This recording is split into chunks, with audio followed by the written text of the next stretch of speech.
Si Jean ay nagsabing hindi siya dapat makikipagkompromiso sa kalaban kahit harapin pa niya ang kamatayan, isang pananaw ni Junhan, na nangangahulugang kabilang siya sa pamilyang Big Divine Sword, at ang motto ay pareho.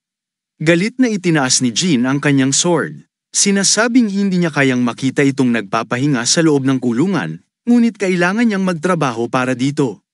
Pagkatapos ng ilang sandali, sinasabi ng status window na natapos na ni Jean ang kanyang sorpresa na quest. Masayang tumingin si Jean sa itaas ng kanyang ulo at sinabing nakakuha siya ng 700 puntos at 2 sorpresa na gantimpala. Sinabi niyang tapos na ito. Sulit ang lahat ng kanyang pagsisikap. Pagkatapos ay bumagsak siya sa sahig, sinasabing ginamit niya ang sobrang aura. Ngunit sinabi ni Blackstone na hindi siya napagod pagkatapos ng isang laban. Nakahiga si Jin sa sahig, at tila nahihimbing, ngunit nakipag-ugnayan siya kay Juyang upang makarating ito agad. Pagkatapos ng ilang sandali, tumingin si Jin sa kanila sa harap niya at ngumiti sila. Naisip ni Jin na, gaya ng inaasahan, nakita niya ang kanyang sarili sa treatment room. Pagkagising sa kanya, ngiti si Jin at sinabing wala nang dapat alalahanin sa kanya, dahil mas mabuti na siya ngayon. Tumingin siya sa kabila at nagtanong kung sino ang nasa kabila, ngunit sumagot itong siya ay ang director ng Criminal Search Association, si Lee Yong. Nakaharap siya kay Jin habang nagsasalita na pumunta siya dito upang magpasalamat kay Jin. Sinabi niya na nagsimula siyang magsiyasat dahil sa ilang kriminal na aktibidad na may kaugnayan sa Tribute Guild. May koneksyon din sila sa association na nagdulot ng kaguluhan. Nagugulat si Jin habang nakikinig kay Lee na nagsabing natapos na ang gulo dahil sa kanya. Nakita ni Lee si Juyang na may hawak na mga dokumento. Sinabi ni Lee na hindi lamang niya inalis ang mga kriminal, kundi nakuha rin ang koneksyon. Tumingin si Lee kay Juyang at sinabi, "Salamat sa tulong nito, mahigit 400 ability users ang napalaya mula sa Tribute." Nagprint si Lee ng terminator notice ng kaso upang matiyak na lahat ng kontrata ng mga biktima ay mapawalang bisa. Pagkatapos matanggap ang notice na ito, may mga tao na nagyakapan at umiiyak dahil sa saya, sa kabila ng lahat. May isang lalaki na binasa ang notice, inilagay ito sa sahig, at umiyak ng malakas, na humantong sa kalayaan. Tumingin si Jim sa taas at ngumiti, iniisip na ang sulat na ito ay natanggap din ni Inso, na nakatingin dito habang hawak ito. Si Insu ay naluluha din habang binabasa na siya at ang kanyang anak na babae ay malaya na sa kontrata. Habang binabasa ang notice, nakatayo doon ang kanyang anak na babae, na may hawak din ng parehong notice. Ipinutok ni Juyang ang kanyang kamao sa kanyang labi, ngumiti at sinabi, lahat ay pinag-uusapan kung paano niya natalo ang isang rank 5 na kriminal sa edad na 16. Nagulat si Jin habang nakikinig kay Lee na sinabing pinag-uusapan din ng mga tao ang kanyang katarungan sa pagliligtas ng mga tao na walang kaugnayan sa kanya, at lumaban siya hanggang sa huli ng mag-isa. Pagkatapos marinig ang lahat, iniisip ni Jin na kung pinag-uusapan ng lahat ang kanyang kabayanihan, tiyak na alam na rin ito ng patriarka, at nais nitong makipag-usap sa kanya. Tumingin si Jin pataas at nakinig kay Lee na nagsasabing natalo niya ang isang rank 5 na kriminal. Bigla, tinanong ni Jin si Lee kung siya ay isang rank 5 na kriminal, ngunit sinabi ni Lee na si Junhan ay isang rank 5 na kriminal na itinago niya sa kanyang mga dokumento. Iniangat ni Lee ang kanyang ulo at nagsabi na ililipat niya ang reward para sa kriminal sa kanyang account. Pagkatapos marinig ang pagbabayad, ngumiti si Jin at sinabi, "Okay, salamat." Pagkatapos ay umalis siya at ang pintuan ay bumukas. Ipinakita ng status window na natanggap ni Jin ang mga reward para sa pagtatapos ng sorpresa na quest. Itinuro ni Blackstone doon at sinabing tingnan ni Jim sa ibaba. Ngumiti si Jin sa kanya. Sinabi ng status window na dahil ang kanyang sorpresa ay nakaantig sa puso ng maraming tao, nakatanggap si Jin ng 10,000 espada bilang gantimpala. Pagkatapos basahin yun, ngumiti si Jin, ngunit nagalit si Blackstone na nakatanggap siya ng 10,000 espada bilang kapalit. Kailangan niyang buksan muna ang ulat ng sorpresa quest, at ngumiti si Jin at sinimulang kunin ito, ngunit galit na galit si Blackstone na hawak ang kanyang ulo. Nagulat si Jin at sinabi niya na muli, lumitaw ang mga mystery cards. Pagkatapos ay sinabi ni Blackstone, arogante, tingnan natin kung ano ang makukuha niya ngayon. Kumuha si Jin ng isang card at sinabi niyang nanalo siya ng 2 reward, na siyang unang card. Sinabi ng status window na nakakita siya ng bato na bumagsak sa kanyang kama at humalakhak si Blackstone. Sinabi niya, yes, kailangan niyang kumuha ng ilang mababang kalidad na bagay. Tiningnan ito ni Jean at hinawakan ito. Pagkatapos ay ngumiti si Blackstone at sinabi, sa wakas, nakakuha siya ng masamang card. Sinabi ni Blackstone na ang isang swertihin katulad niya ay kailangang ding maging mapagpakumbaba paminsan-minsan. Ngayon ay oras na para suriin ang pangalawang card. Kumuha si Jim ng isa pang card at mayroong isang pink na liwanag ang bumungad doon. Ipinatong ni Blackstone ang isang kamay sa kanyang baba at sinabing maaari siyang makakuha ng isang bihirang bagay kung swerte siya. Pagkatapos ay pinaikit niya ang kanyang mga mata, na nagsasabing karaniwan ng mahirap makakuha ng magandang bagay sa mga mystery cards na ito. Ipinakita ng status window na nakatanggap si Jean ng 4 na band ng katangian, ang Spirit Stone. Ang batong ito ay inilagay sa kama, mukhang isang kristal na may ibang kislap.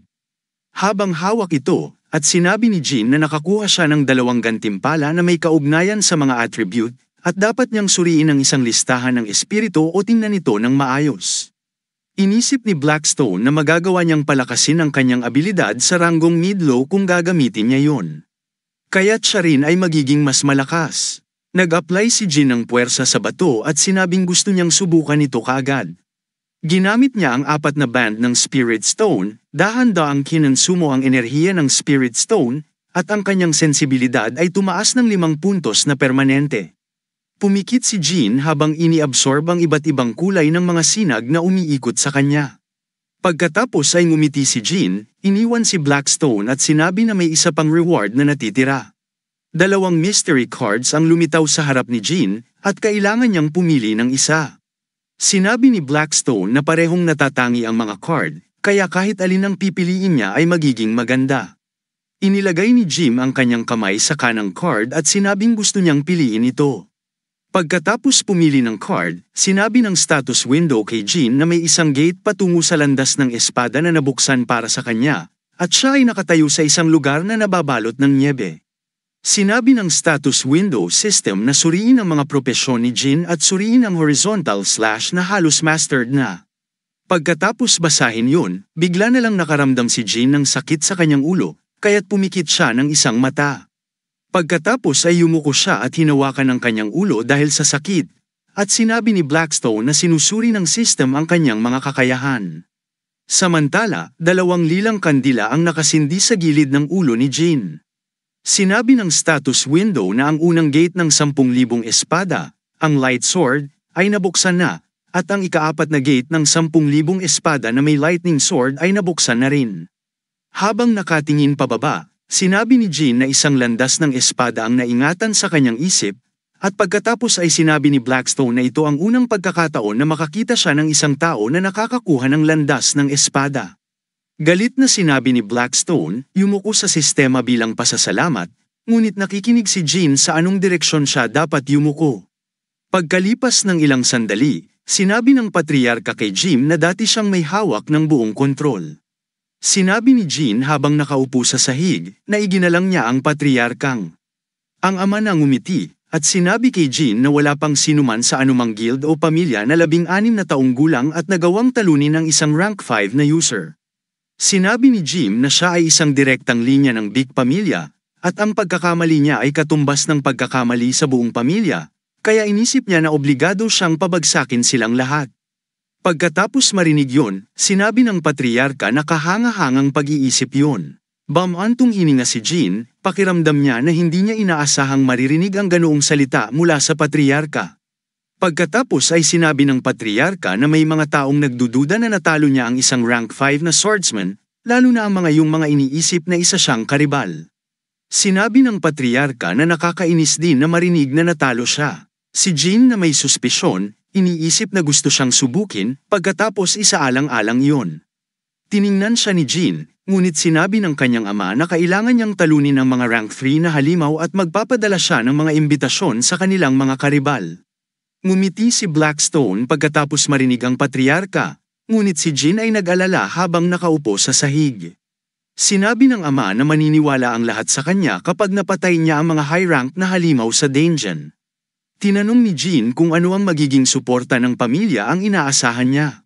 Ngunit sumagot din ng ama na papayagan niyang kumuha siya ng kagamitan hanggang rank 5. Sinabi ni Blackstone na pinapante siya ng kanyang ama. Ngunit kakalabas lang niya ng ospital at papabalikin na siya sa labanan. Tinanong ni Jean kung ano ang mangyayari kung siya'y namatay o nabigo. Sumagot ang patriarka na yun na ang katapusan dahil hindi na kailangan pang isipin ang pagkabigo. Pagkatapos marinig yun, nalito si Blackstone at naisip kung paano masasabi ng isang ama iyon sa kanyang sariling anak. Sinagot ni Jean ang kanyang sarili sa pamamagitan ng pagkagat sa kanyang laba na kailangan niyang talunin ang halimaw na yun para basagin ang pride ng kanyang ama. Tumingin si Jean pababa at sinabi niyang tinatanggap niya ang misyon at babalik siya na dala ang ulo ng halimaw. Pagkatapos niyang sabihin yun, si Jean ay lumabas.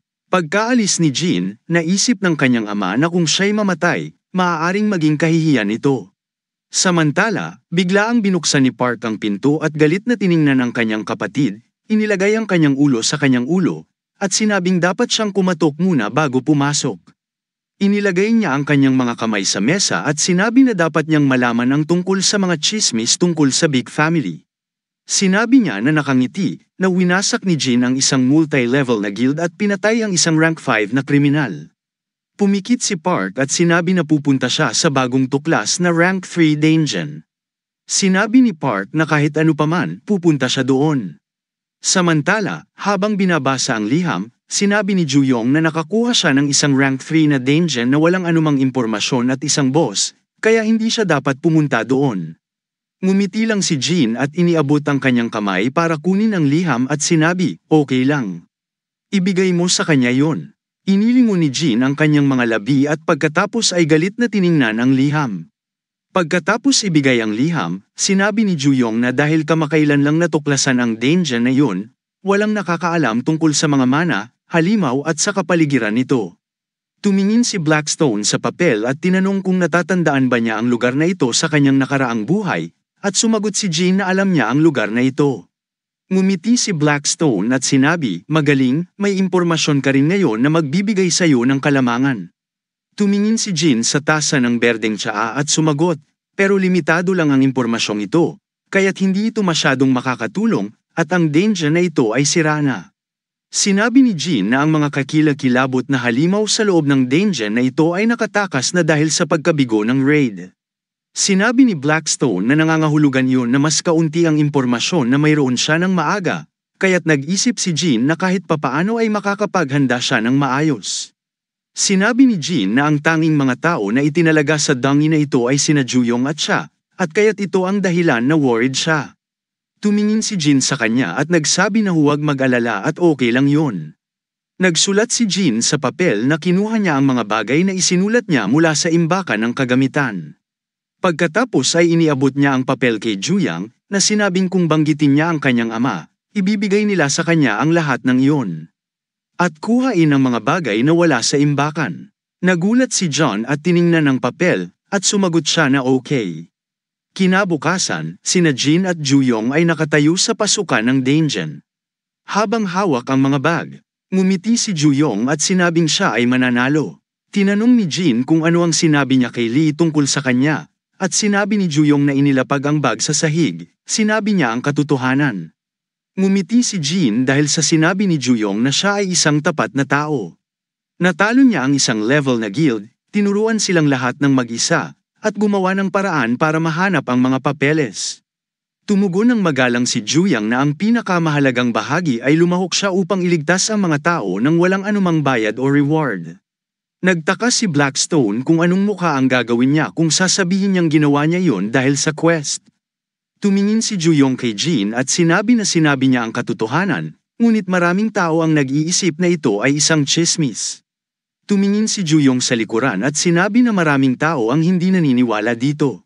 Sinabi ni Blackstone na sikat siya, at sinabi ni Jean na nakakuha siya ng 10,000 espada na gantimpala dahil kay Juyong, kaya't maayos ang lahat sa huli. Tumingin si Juyong sa kanya ng tahimik, nilapitan ang kanyang kamao at sinabi sa mga dayuhan na ang Big Family ay malakas. Ngunit cool at malupit na guild. Pumikit si Jean habang iniisip na alam niya yon. Binuksan ni Juyong ang kanyang kamay at sinabi na gusto niyang baguhin ang mga patakaran ng pamilya na ito. Naalala ni Juyang na inutusan siya ng patriarka na bantayan si Jin at ipaalam sa kanya ang lahat ng kanyang mga aktibidad. Pumikit si Juyong habang iniisip na nagtitiwala sa kanya si Jin, at kaya't hindi siya mawawala ng paniniwala na sirain ang tiwala na iyon. Sinabi ni Juyong kay Jin na naramdaman niyang peke siya nung simula, ngunit nagsimulang maniwala sa kanya si Juyong nang utusan siya na dalhin siya sa isang ligtas na lugar, at siya ay makikipaglaban ng may pagkamadalian. Tumingin si Juyong sa kabila at nang nalaman niyang ipinadala siya sa isang misyon, at pagkatapos ay humarap sa kanya, iniisip na siya ay totoo. Sanara ni Juyang ang kanyang kamao, at sinasabi na palaging itinuturing ni Jin ang mga tao tulad ng kanyang mga kasama, ngunit ang pamilya na ito ay may batong puso. Gayunpaman, tinatreto ni Jin si Juyang ng pantay at kumakain kasama nila sa mesa. Inilabas ni Jin ang kanyang labi habang iniisip na hindi siya tulad ng kanyang malupit na pamilya. Pagkatapos ay lumingon siya sa kabilang bahagi at iniisip na kailangan niyang manalo sa hamon ng kanyang ama. Sinabi ni Jin na nagtitiwala din siya sa kanya, at kaya't ipinakita niya sa kanya ang kanyang lihim na maskara. Pagkatapos ay isinuot ni Jin ang maskara na iyon upang ipakita ang kanyang lihim na tool kay Juyong dahil sa tiwala. Tumingin si Jin sa asul na kalangitan at sinabi sa kanya na ang kapal ay walang kahulugan, at babaguhin niya ang mga patakaran ng pamilyang Big.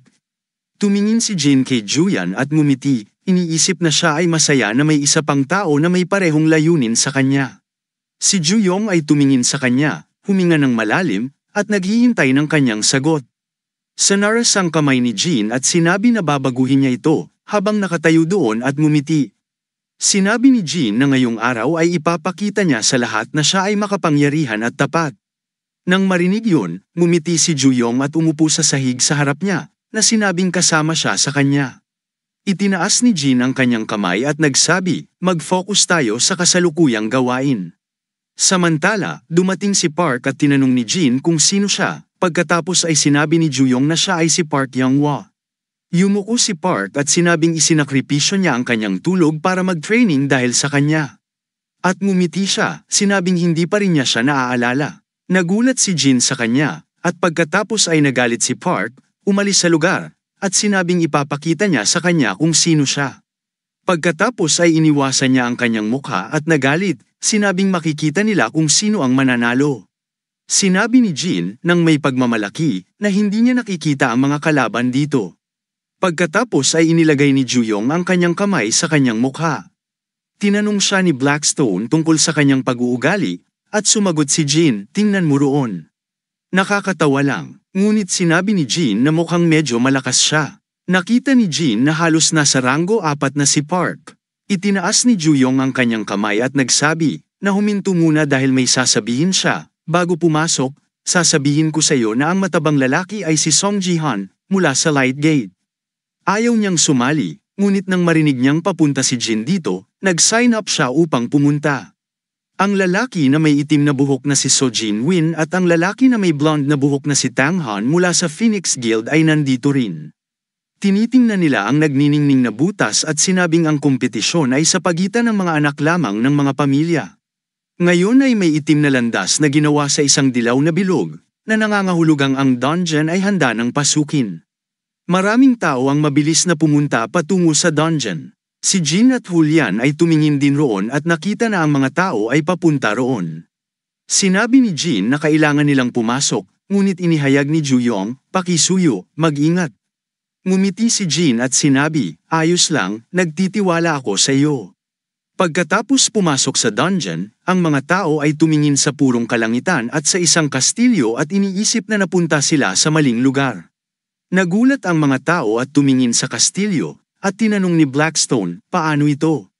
Sumagot si Jin na alam din niya kung anong klase ng dungeon ito. Habang tinitingnan pataas, si Song, na sinabi niya kay So na ang kastilyong ito ay nasa anyo ng isang dungeon, at ang pasukan ay nahahati sa iba't ibang bahagi. Mayroong hilaga, kanluran, silangan, at timog na mga pasukan. Pagkatapos ay inilagay ni Song ang palakol sa kanyang balikat at nagsabi, pumasok tayo sa hilaga. Maghanda tayo. Nakatayo si Jin doon. Sinabi ni Song na gagawa siya ng suhestyon dahil lahat sila ay nagtitipon dito. Nakatingin si Song at sinabi, ang taong makakapatay sa boss ay makakatanggap ng armas ng iba. Si So, na nag-iisip ng hindi pangkaraniwan habang hawak ang kanyang armas, ay ngumiti si Song at sinabi, "Tara na. Lahat tayo ay nandito para makipagkumpetensya." Sina So at King ay nag-usap sa isa't isa at sinabi na sila ay magkasundo. Tumingin si Song kay Park at tinanong ang kanyang desisyon, at sumagot siya na nasa ayos lang. Pagkatapos ay tinanong ni Song si Jin, at pumikit si Jin at nagsabi ng oo. Nagalit si Song at nagsabi, "Hindi ito masaya, kaya't magseryoso ka habang pumapasok." Itinaas ni Song ang kanyang kamay at sinabi, "Sige, tatanggapin kong oo yun, kaya't huwag magbago ng isip mamaya." Sinabi ni Cheo sa kanyang mga tauhan na ang Phoenix Guild ay pupunta sa silangan, kaya't lumipat sila sa kabilang bahagi. Sinabi ni Park sa kanyang mga tauhan na ang Hero Guild ay pupunta sa kanluran, kaya't nagsimula silang lumipat sa kabilang bahagi ni Jin. Sinabi ni Park sa kanyang mga tauhan, "Tara na, dahil tanging ang timog na pasukan na lang ang natitira." At sinabi niya, "Sige, man." Pagkatapos, humakbang si Park at iniwas ang kanyang mukha kay Jin, na nagsabing kailangan niyang pumasok na. Sumagot si Jin na titingnan niya muna bago siya pumasok. Sinabi ni Park na alam niyang malakas siya, ngunit masasaktan siya kung magpapatuloy siyang maging mayabang. Tumingin si Jin sa mga pinto at naisip na ang Light Gate, Phoenix Gate, at Hero Gate ay mga kilalang guild at malalakas. Tumingin si Jin kay Park at sinabi na mukhang nag-aalala siya para sa kanya. Nagalit si Park at sinabi na siya ang dapat na magpatamba sa kanya, kaya't huwag magpalupig sa ibang tao. Pagkatapos sabihin yon, nagalit siyang iniwas ang kanyang mukha at naglakad palayo ng mabilis. Tinawag siya ni Jin at sinabing, "Good luck, Park Yunhwa." Tumigil si Park nang marinig siya. Tumingin si Park kay Jin at naisip na nag-aalala siya para sa kanya, nakaramdam siya ng saya.